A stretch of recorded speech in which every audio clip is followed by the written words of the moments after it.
ఒకటి కాదు, రెండు కాదు, మూడు కాదు, వందలాది దయ్యాలు ఒక అమ్మాయికి పడితే ఎలా ఉంటుంది? అదే భయ్య ఈ మూవీ కాన్సెప్ట్. మూవీ నేమ్ వచ్చేసి ద మీడియం.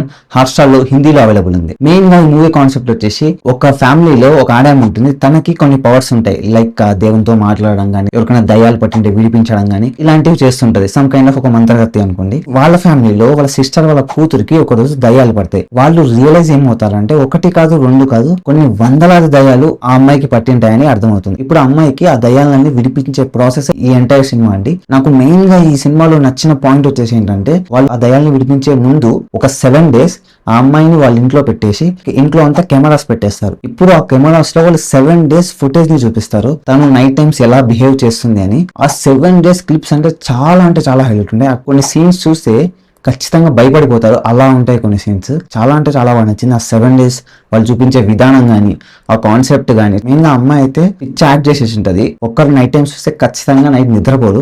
అలా ఉంటుంది ఆ 7 days ఫుటేజ్. ఆ తర్వాత ఏమవుతుంది, ఆ తర్వాత వాళ్ళు విడిపిస్తారా, విడిపించలేకపోతారా ఆ అమ్మాయికి పట్టిన దయ్యాలు అనేదే ఈ మూవీ కాన్సెప్ట్. ఖచ్చితంగా మీకు నచ్చుతుంది అనుకుంటా. ఖచ్చితంగా చూడండి. ఒకవేళ మీరు ఆల్రెడీ చూసింటే కామెంట్ చేయండి, లైక్ చేయండి, షేర్ చేయండి, సబ్స్క్రైబ్ చేయండి.